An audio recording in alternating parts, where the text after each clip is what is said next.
Esta história começa antes da destruição causada pelo dilúvio, quando ainda existia outra civilização na Terra, sobre o lugar que hoje, convertido em lenda, chamamos de Atlântida.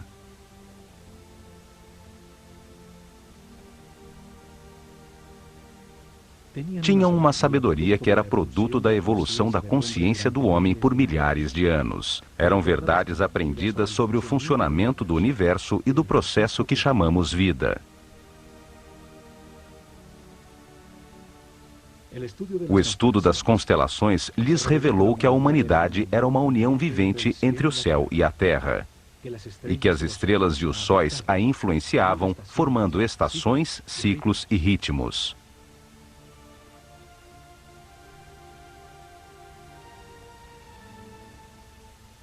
Sábios sacerdotes da Escola de Conhecimento de Narrakal, na Atlântida, descobriram que o planeta estava nos momentos finais de um destes ciclos.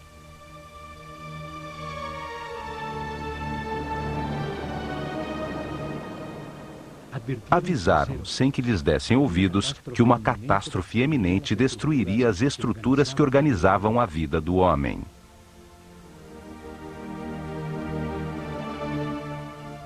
Sem o apoio da maioria da população, construíram alguns barcos fechados por todos os lados e os protegeram com campos eletromagnéticos de forças que podiam penetrar e dissolver a matéria. Comandados pelo sumo sacerdote Chiquitet Ahelish Vomalitis, subiram a bordo com suas famílias, alguns instrumentos e animais domésticos e afastaram-se de Atlântida.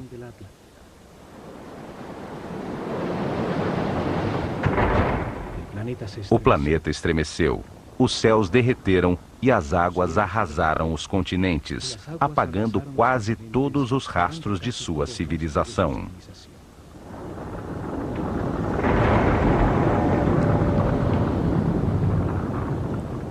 Como evidência próximo ao Egito, foram encontrados uns gigantescos monumentos de pedra chamados megálitos, que por seu tamanho, peso e difícil montagem, revelam uma tecnologia desaparecida, certamente da civilização Atlante.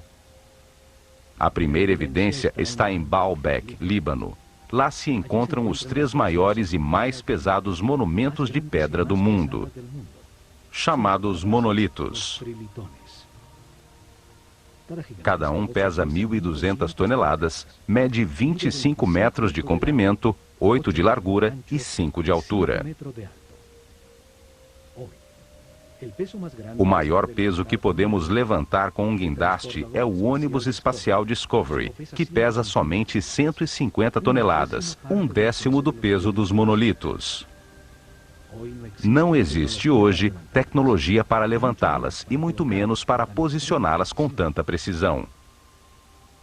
O lugar onde foram talhadas fica a 3 quilômetros, onde se encontra uma pedra do mesmo tamanho que nunca foi utilizada pelos construtores originais. Em virtude do seu tamanho, a misteriosa plataforma tornou-se um lugar sagrado para as culturas que, depois do dilúvio, se assentaram na região. Assírios, persas, gregos e, por último, os romanos construíram seus principais templos sobre a plataforma. A segunda evidência está em Jerusalém. A cidade é sagrada para 3 religiões. Lá existem outros desses megálitos, monumentos gigantescos, pesando cada um mais de 800 toneladas. Por seu enorme e inexplicável tamanho, também se converteram em lugares sagrados em volta dos quais cresceu Jerusalém. Fazem parte da enorme plataforma que sustentava o templo dos judeus e que hoje segura a mesquita de Al-Aqsa e a cúpula da Roca. As pedras fazem parte das fundações do Muro das Lamentações. Hoje chega-se lá por um túnel que revelou as enormes pedras. Os megálitos de Baalbek e de Jerusalém faziam parte de construções desaparecidas com o cataclismo universal e permaneceram em seu lugar por serem tão imponentes. Este cataclismo destruiu a civilização Atlante. Isto aconteceu por volta do ano 10.900 a.C., quando o sistema solar transitava no signo de Leão, e está registrado nos livros sagrados de todas as culturas do mundo.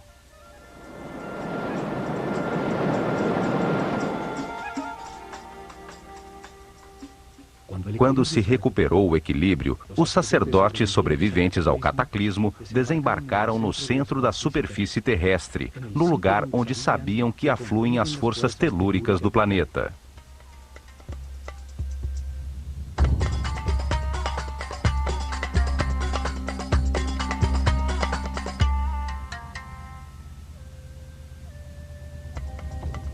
Esperavam utilizar essas forças para dar impulso ao pensamento do homem, construindo maciças formas piramidais que ressoavam, concentravam e transformavam a vibração fundamental do planeta em energia. Seres muito avançados espiritualmente, que tinham um conceito de progresso que não estava baseado em aquisições materiais, mas em encontrar a paz e a harmonia interior, transformando o limitado homem animal num super-homem. Estes sacerdotes, num momento que chamaram de Zep-Tep, o Tempo Novo, viram ressurgir das águas um oásis estreito e longo, uma terra fértil, rodeada pelo deserto protetor, às margens de um longo rio. Chamaram-no Egito. A terra que emerge das águas, o país de um único rio, o Nilo, com as melhores condições para gerar uma nova civilização. Os sacerdotes viram o cataclismo como uma oportunidade de orientar a humanidade a um destino mais alto e estruturar neste novo ciclo uma sociedade dedicada ao aperfeiçoamento espiritual.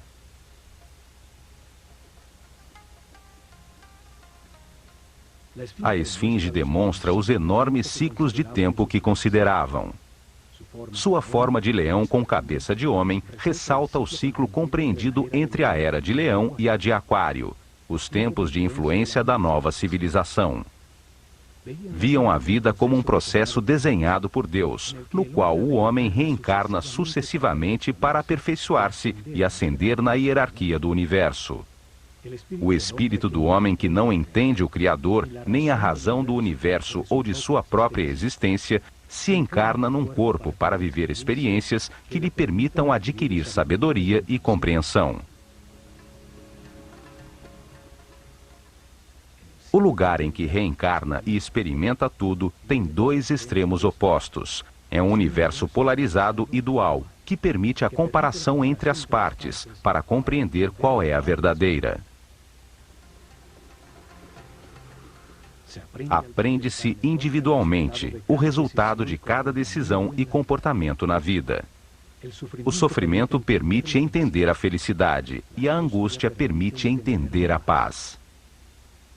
Ao longo de muitas vidas, comparando os dois extremos, entende-se que a verdade está no centro, na neutralidade do amor.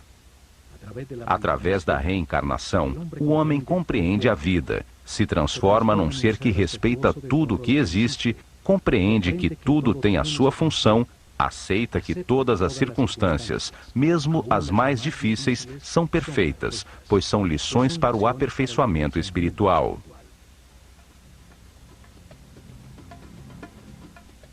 Vida após vida, o homem vai subindo de nível, tem mais informação, permanece em paz e harmonia, maneja mais energia vital, se transforma num ser tolerante e respeitoso que alcança mais poderes. Compreende que no universo dual, em circunstâncias contraditórias, a única coisa que não tem polaridade é o amor. O amor é neutro como Deus. Com o Zodíaco de Benderat, ensinaram que esse processo de aprendizagem concede a cada espírito um ciclo cósmico, 12 eras zodiacais.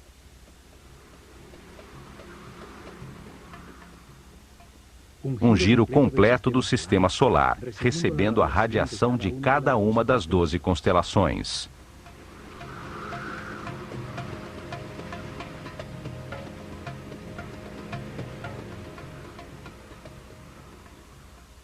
Durante esses 25.920 anos, reencarna 700 vezes em diferentes corpos, lugares, tempos, circunstâncias, condições e personalidades. Em cada vida aprende algo diferente. Cada vez nasce influenciado de diferentes maneiras pelas forças que as estrelas irradiam. Assim, todo ser vivo cumpre um ciclo cósmico, recebendo energia das 12 constelações e a influência dos céus, que marcam ritmos e produzem estados diferentes. Conhecendo a relação deste processo de aprendizagem, das vidas do homem na Terra com o movimento do planeta e do sistema solar, regeram os seus planos pelas estrelas. Estruturaram um método para revelar informações sobre Deus, o universo e o processo de aperfeiçoamento durante milhares de anos. Uma forma de mostrar ao homem o que é a vida e para que existe. Estabeleceram fases para revelar informações sobre Deus ao seu povo, etapas que mudariam com as eras zodiacais na abóbada celeste. Épocas dedicadas a estudar como Deus criou o universo e depois a consciência do homem. Cada fase da revelação foi dirigida por um centro religioso construído ao longo da coluna vertebral do Egito, o Nilo. Atuaram como os chakras, ou centros de transformação e distribuição de energia e informação ao corpo do país.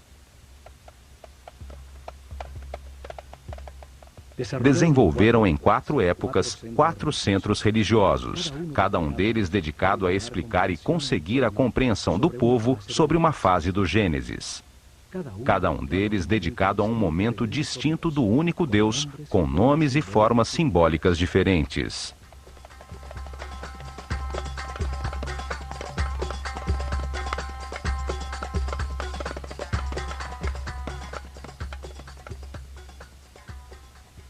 O primeiro centro religioso estabeleceu-se em Anu, chamada Heliópolis pelos gregos.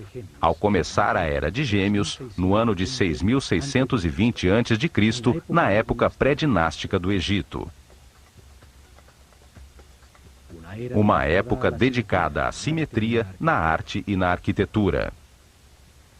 Foi dedicada a revelar informações sobre as características, qualidades e significados de um Deus absoluto, o único Deus, a causa original, o todo, que chamaram Atum-Ra, a unidade homogênea, estática, antes de manifestar o universo. O segundo templo estabeleceu-se em Mênfis, ao começar a Era de Touro, ano 4.460 a.C. Foi dedicado a revelar informações de outro momento de Deus, quando manifesta o universo, os planetas e os homens, quando ativa a sua vontade, a sua energia divina e cria a matéria. Essa característica criadora de Deus chamaram de Tá. Durante essa época, sente-se a influência de Mentu, o touro que representa a Era de Touro, em todo o Egito, até no nome dos faraós. O terceiro centro religioso foi criado em Hermópolis, dedicado a Thoth. Assim chamaram o único Deus, quando multiplica a criação sobre a terra com a diversidade da natureza, das plantas e dos animais. O quarto centro religioso estabeleceu-se em Tebas, com a chegada da Era de Áries, o Ram, no ano de 2300 a.C. Foi dedicado a revelar informações sobre as características, qualidades e significados de Deus, quando cria a sua imagem e semelhança a consciência do homem. Chamaram-no Amon-Ra. Nessa época, acontece o momento culminante da civilização. Constroem-se centenas de templos onde a imagem de carneiros predomina e os faraós incorporam Amon e Ram aos seus nomes.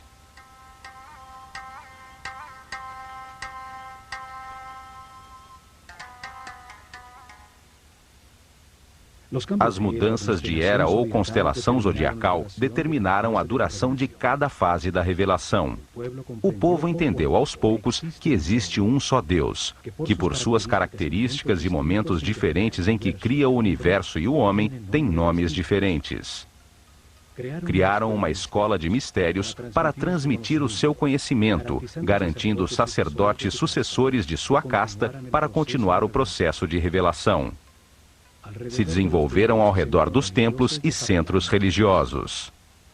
Em seu interior, se dedicaram a converter os iniciados em seres respeitosos, capazes de guiar seu povo e manejar as forças fundamentais da natureza.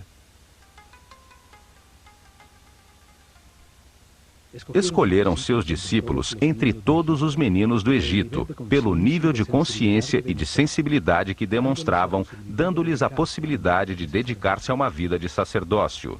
Deram-lhes informações sobre o processo de aperfeiçoamento, sobre Deus e o universo, através da reencarnação. Ensinaram-lhes ciências, artes, religião e filosofia. Foram treinados a exercitar seu autocontrole, aprenderam a conservar a sua energia vital, a compreender a importância do respeito e do livre-arbítrio, acelerando seu processo evolutivo. Foram convertidos em sucessores de sua casta, sacerdotes com o conhecimento e o poder que este produz, com a missão de guiar o povo num caminho de aperfeiçoamento geral. Foram encontradas estátuas de sacerdotes, uns saindo de um cubo, outros representados como escribas, seres com o conhecimento. Alguns poucos tiveram adicionado aos seus nomes a palavra Hotep, que significa sábio, como Imhotep ou Amenhotep, filho de Rapu, como reconhecimento de sua sabedoria.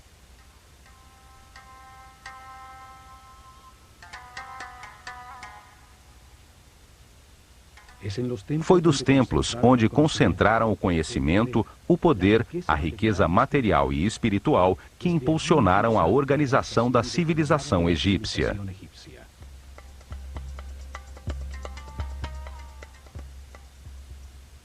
Utilizaram o olho de Horus como símbolo desta organização fechada de sacerdotes que dirigiu o destino do Egito por milhares de anos, nas sombras, atrás do faraó.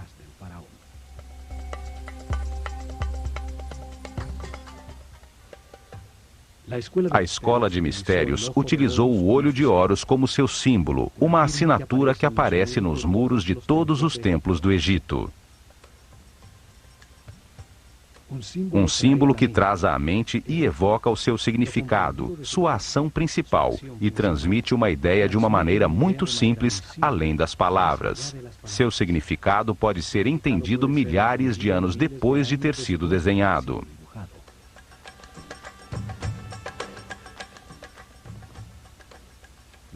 Os olhos são o sentido do sol, a origem da vida. Atuam percebendo a sua luz e as vibrações da cor. Transmitem à mente a intensidade e a força do fogo. Os olhos são os terminais nervosos que percebem a vontade divina, a intensidade da luz, a força de Deus, que os egípcios chamavam de Fi. A força que condensa o espírito na matéria, dando lugar ao universo, o lugar de experimentação da consciência. São os únicos nervos na superfície do corpo e que podemos observar em seu funcionamento vital. Florescem dentro de esferas cheias de um líquido branco cristalino.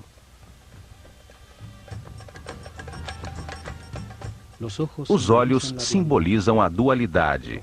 O olho esquerdo é solar, sensível ao negativo.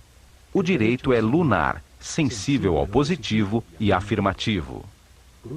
Cruzam a sua informação para produzir a imagem mental correta do espaço.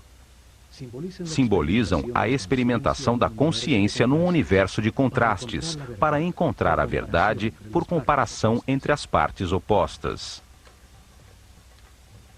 Reagem à luz ativa do Sol, produzindo na mente a verdadeira luz, a energia vital luminosa. Uma luz invisível que torna possível a inteligência e a compreensão da realidade. Os pássaros evocam a ação de voar, a liberdade sem limitações materiais. O falcão é o pássaro que vê melhor. Horus, o falcão, representa o espírito quando completa a sua aprendizagem na vida mortal e limitada.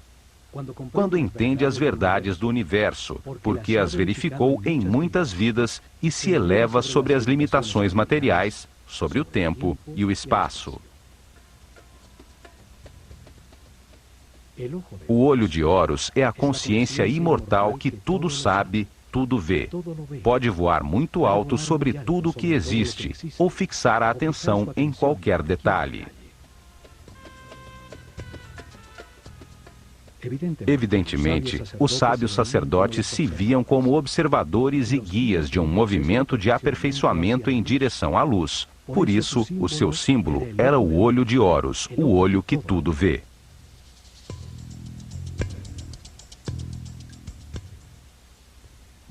A começar pelos templos, os sacerdotes do olho de Horus guiaram em paz e harmonia o aperfeiçoamento espiritual do povo, revelando informação sobre Deus, o universo e o processo que sofre a consciência do homem.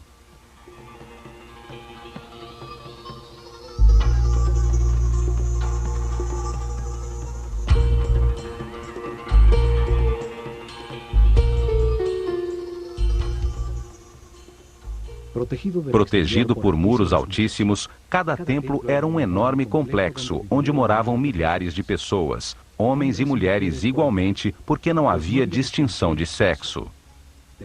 Dedicavam pelo menos 21 anos de suas vidas recebendo informação e treinamento para se converterem em sacerdotes ou sacerdotisas. O processo de aprendizagem era realizado em vários templos, onde permaneciam por longos períodos enquanto recebiam as informações necessárias. Havia treinamento correspondente a esse e provas de autocontrole para alcançar outro nível, em outros templos sobre o Nilo.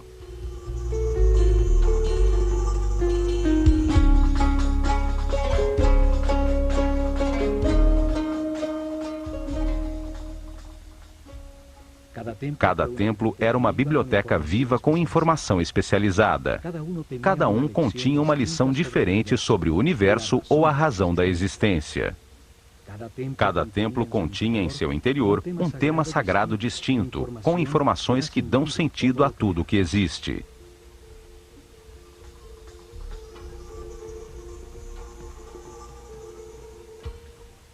O nível básico se realizava durante os primeiros 7 anos, quando recebiam informações gerais sobre o universo e treinamento para manipular os centros energéticos mais baixos do corpo.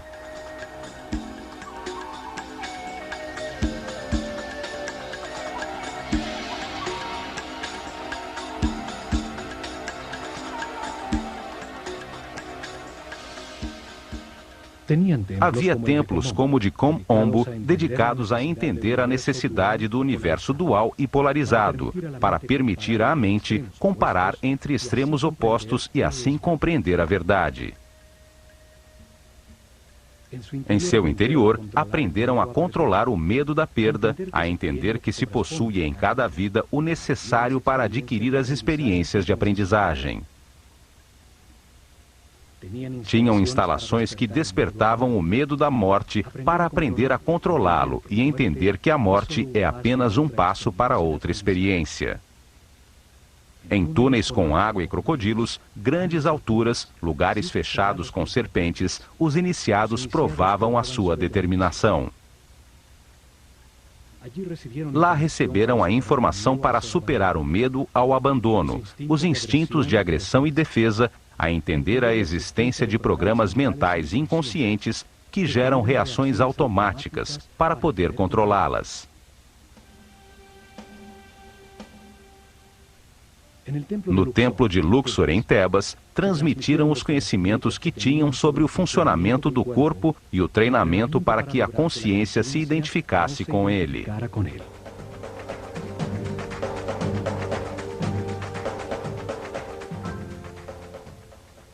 O templo inteiro era como um organismo humano, cada salão representando um órgão com informações nos muros sobre sua função principal, sobre o benefício que o organismo inteiro obtinha ao realizá-la e a sua relação com os outros órgãos.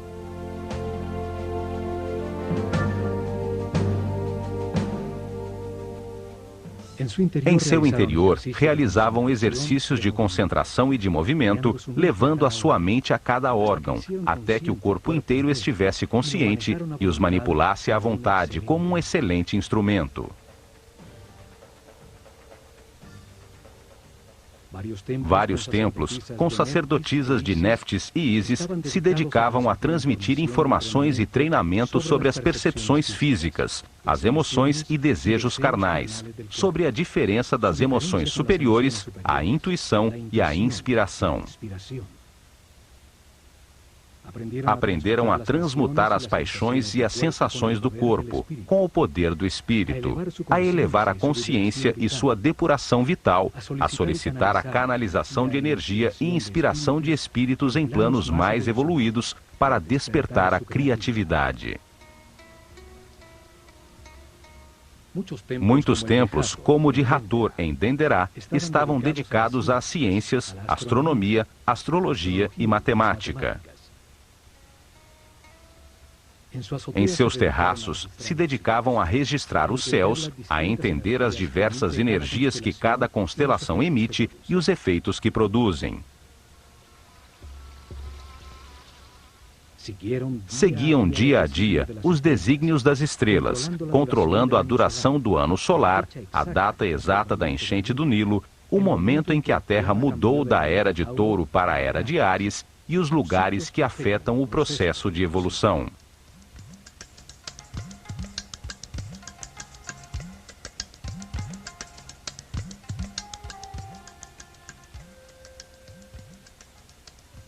Depois de receberem informações dirigidas à razão e treinamento para controlar sensações, emoções e pensamentos, dedicavam outros 7 anos ao lado direito do cérebro, à inteligência do coração, a encontrar a diferença entre pensar e meditar.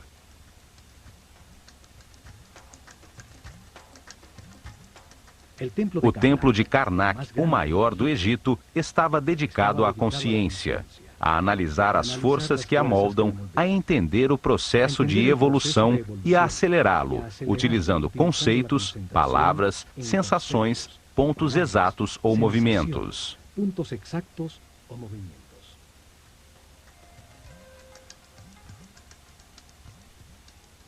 Aprenderam a concentrar-se si mesmos, a diferenciar entre o eu superior e o ego, a identificar-se com um ser ou objeto externo, até sentir e transformar-se no que se pensa.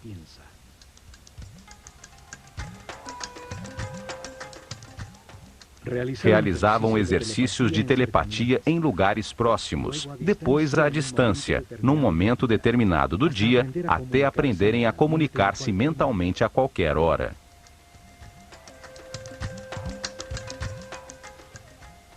Recebiam informações sobre o tempo e treinamento para vivê-lo como um eterno presente.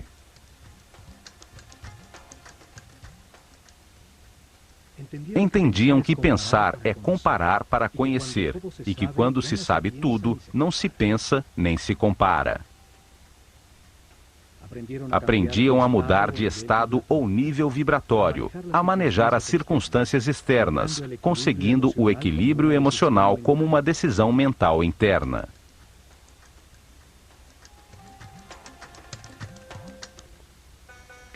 Cada templo continha 3 níveis de informação. Era uma maneira de revelar informações simultaneamente a homens em diferentes níveis ou estados evolutivos. O primeiro nível transmitia informações básicas dirigidas ao povo. Cada templo contava uma história simples, repleta de símbolos e personagens fantásticos. Um drama sagrado facilmente compreensível. As ideias eram expressadas como mitos em forma de história.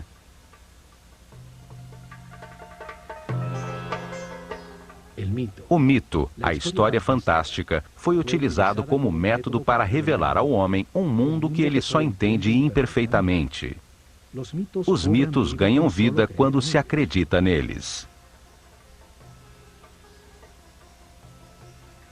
Inventavam personagens com características simbólicas, com formas que trazem à mente sua função e atividade principal, que participavam de histórias simples e parábolas que contam verdades sobre a natureza humana sem a aridez e a abstração da filosofia ou da metafísica. O povo recebeu a informação sobre cada tema sagrado ao conhecer a história central de cada templo, ao conhecer as fraquezas e forças de cada personagem, as circunstâncias que atravessam e a maneira como os resolvem.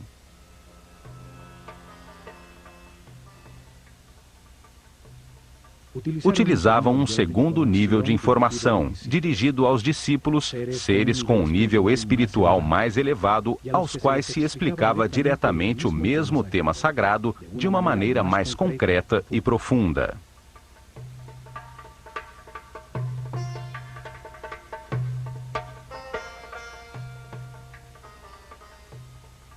Para isso, utilizavam as cenas descritivas do mito, talhadas nos muros do templo.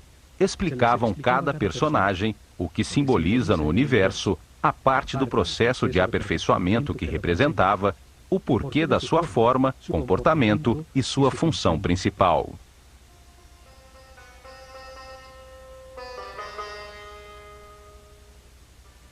A sabedoria dos sacerdotes do Olho de Horus fica evidente na história contada por cada templo e nas formas que utilizavam como símbolos. Só ao olhá-los, vem à mente a ação vital que representam, ou a qualidade que se ganha ao realizá-la. Ao representar homens com cabeça de animal como símbolo, os transformam em ideias que evocam a característica vital do animal. Trazem à mente a função do animal no universo.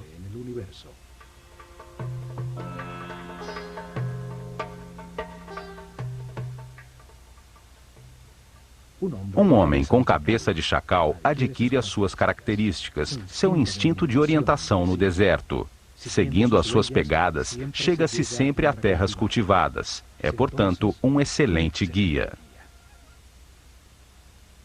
Cada símbolo evoca uma simbologia.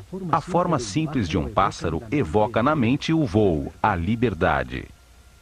Um disco solar sobre a cabeça de um homem fala da sua iluminação, da sabedoria que irradia, da informação que tem, do nível da sua consciência.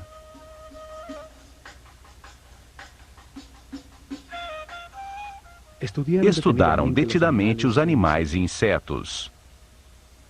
Assim, reuniam um profundo conhecimento sobre a sua vida, sua atividade principal, suas necessidades vitais, os hábitos que desenvolviam para supri-las, sua dieta alimentar, a duração de sua gestação, seus hábitos sexuais e o sentido principal da sua existência.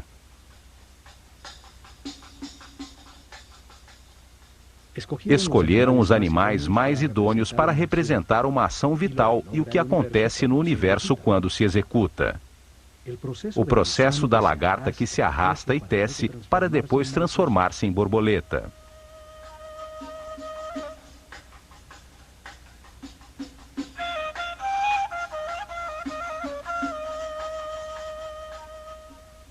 De todos os pássaros, o falcão é o que vê melhor. Tem um cérebro óptico com a vista mais perfeita e desenvolvida. Por isso, é escolhido como símbolo para representar essa função vital, o sentido da visão. Uma figura humana com cabeça de falcão é um ser que tudo vê, que domina o panorama, vendo perfeitamente cada um dos detalhes em que foca a sua atenção.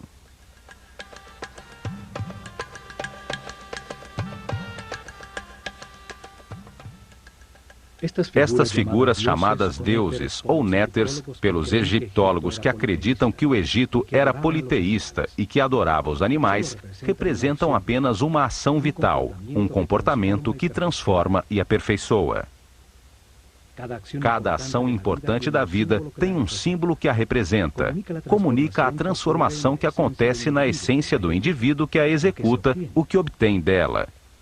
Um par de braços indica a adoração, um par de pernas a ação de andar, uma boca a ação de falar.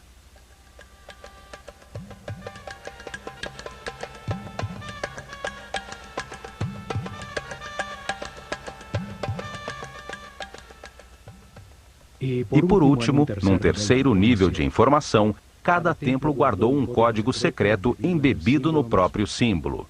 Era conhecido apenas pelos altos sacerdotes e mestres, com informações sobre forças e energias fundamentais, como controlá-las e utilizá-las para prestar serviço ao seu povo.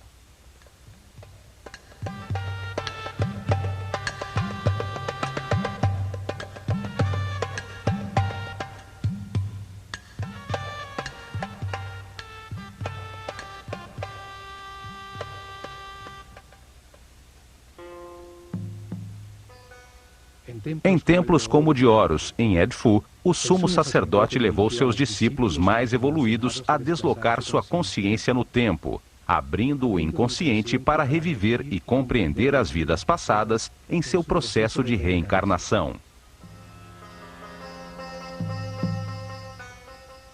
O sumo sacerdote foi sempre um ser muito adiantado no caminho espiritual. Ele não se identificava com o corpo, conhecia perfeitamente o seu funcionamento e que energias utilizar para equilibrá-lo.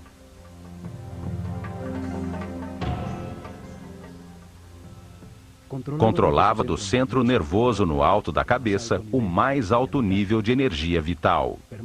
Permanecia num eterno presente, irradiando amor, guiando e servindo com seu divino poder.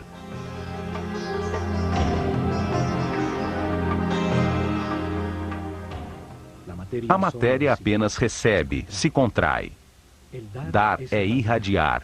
Esta é uma característica vibratória do espírito. Os seres de cada nível recebem e transmitem aos níveis inferiores. Em seus salões, entenderam que a realidade se compõe de 7 níveis de energia vibratória, 7 correntes energéticas com 7 diferentes níveis de poder ou força.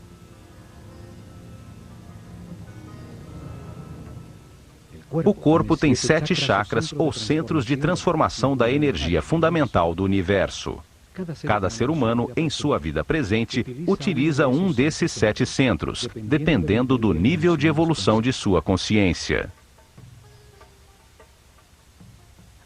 Quanto maior compreensão do universo, mais respeito, mais alto o chakra ou centro nervoso utilizado para transformar a energia, maior quantidade de energia processa diariamente e mais poderes transcendentais tem. O sumo sacerdote podia controlar as forças fundamentais pelo altíssimo nível de energia vital em que permanecia o seu organismo. Seu sistema nervoso tinha uma resistência correspondente a esse nível de energia.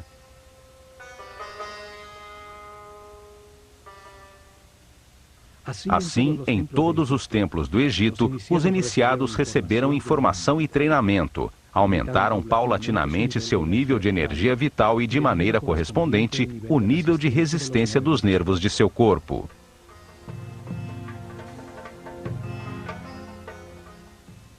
Aprenderam a manter-se em paz, harmonia, a respeitar tudo o que existe, a aceitar a perfeição do universo, para conservar seus níveis de energia vital, no caminho do aperfeiçoamento que leva à onipotência, ao controle de forças e energias superiores. Um intenso preparo físico, mental e espiritual que terminava com o momento de experimentar o tudo e o nada, o manifesto e o não manifesto, e receber numa pirâmide uma poderosa energia que permite vislumbrar o 7º nível de consciência.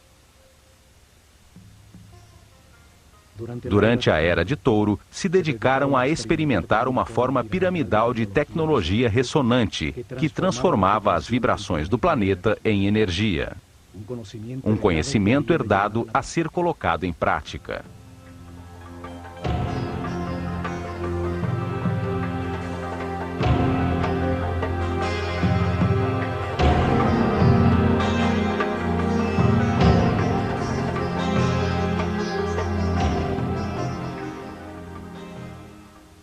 Colocaram maciças formas piramidais de milhões de toneladas em pontos nevrálgicos sobre a malha eletromagnética do planeta. A massa piramidal, que continha milhões de partículas de quartzo, vibrava com a Terra, produzindo energia pela fricção de suas moléculas, num fenômeno que hoje chamamos de peso elétrico.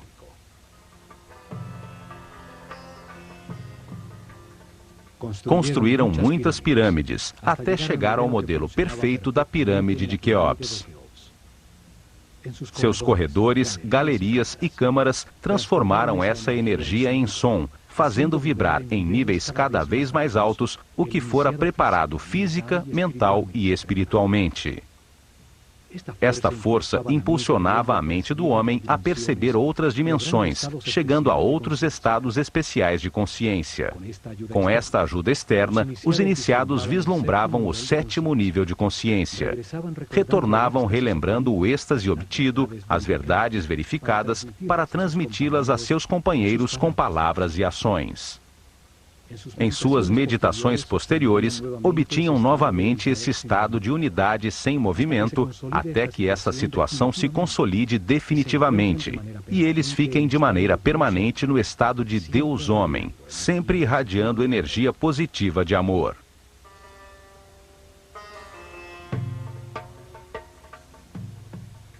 O conhecimento sobre as formas puras do universo, os blocos básicos com os que se organiza a energia e a matéria, foram fundamentais para o desenvolvimento da civilização egípcia. Hoje chamamos essas formas puras de sólidos platônicos. 5 polígonos com seus lados e ângulos iguais, baseados em triângulos equiláteros, a forma divina, sem tensões. Utilizando essas formas, puderam produzir efeitos de ressonância e concentração energética para elevar a percepção da consciência, para conseguir efeitos de supercondutividade com os quais se anula a força da gravidade. Hoje se descobriu que o planeta tem pontos nevrálgicos, chamados nodos diamagnéticos, onde se pode controlar a força de gravidade do planeta e produzir fenômenos de supercondutividade. A supercondutividade permite amplificar ou diminuir a força da gravidade. Ao aumentar o peso das pedras, se enterrava conhecimento, sem que fosse necessário escavar. Ao diminuí-lo, tornaram as pedras leves para empurrá-las e movê-las facilmente, desde pedreiras longínquas. Na ilha de Sehel foram encontrados hieroglifos com fórmulas e ingredientes para produzir uma espécie de concreto que parece rocha. Cientistas franceses os decifraram parcialmente. Suas experiências confirmam que se trata de polímeros, que ao solidificar-se produzem uma espécie de pedra. Isso explica a facilidade para fazer juntas tão exatas entre as pedras dos seus templos, conseguindo usar os blocos já fundidos como forma para os novos.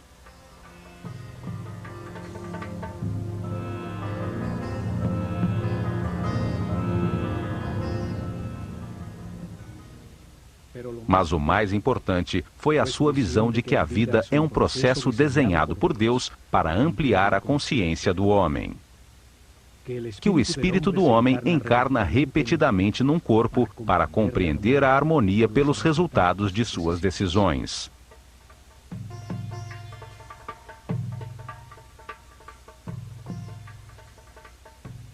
Ao viver muitas vidas com experiências opostas, de angústia e de paz, de depressão e de felicidade, de riqueza e de pobreza, de saúde e de doença, compreende a razão da sua existência e acaba com as limitações materiais, transformando-se num super-homem imortal. Um ser que não perde na morte a consciência ou a informação acumulada.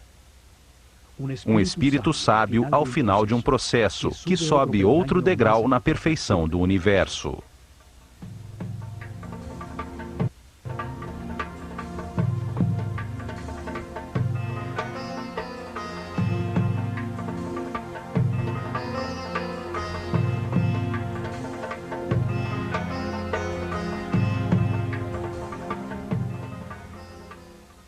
O homem reencarna muitas vezes. No princípio, a sua animalidade é dominante. A intolerância e a agressão determinam uma vida de sofrimento. Aos poucos, se enche de dores e, ao tentar remediá-la, deixa de atacar, encontra a paz e, com ela, altos níveis de energia vital.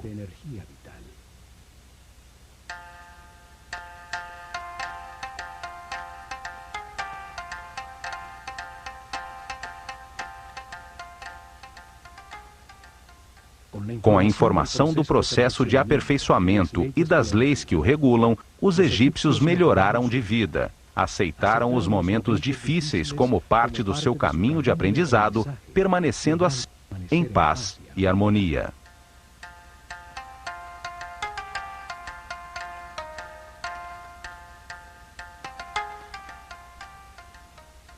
Os templos revelaram como homens em um mundo de dor podiam transformar-se em seres sem limitações físicas, com conhecimentos para transmutar a matéria e locomover-se livremente no tempo e no espaço.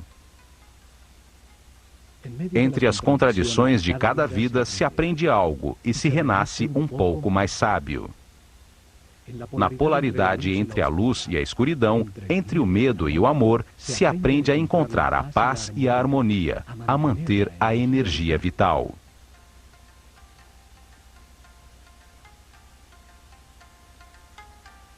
Ao sentir na pele os tormentos e a angústia que produzem a ira, o ódio, o rancor ou a vingança, se compreende o valor da harmonia. Ao compreender que cada decisão produz paz ou sofrimento, pode-se passar do inferno da vida ao céu da mesma. O povo entendeu que todas as ações da vida diária, pescar, semear, colher, são uma maneira de aproximar-se de Deus, de se aperfeiçoar a cada dia.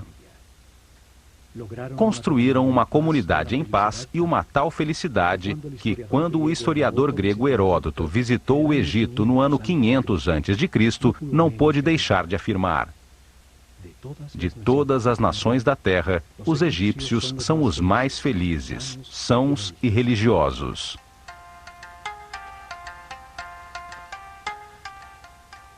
Apesar disso, não tinham uma palavra em sua língua que significasse religião. Não viam diferença entre o sacro e o mundano. Viam-se como os encarregados de compreender que Deus, o universo e o homem formam uma unidade manifesta pelo amor.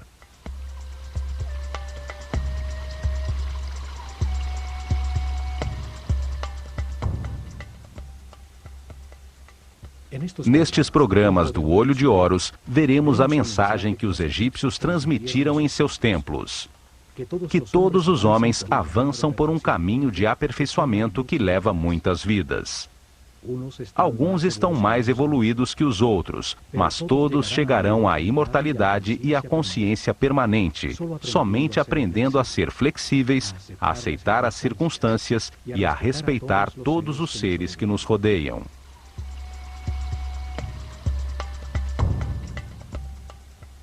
O caminho pode ser de sofrimento ou de paz e harmonia. Depende da valorização do que se tem e de agradecer a oportunidade de estarmos vivos para tomar consciência de que fomos criados por amor.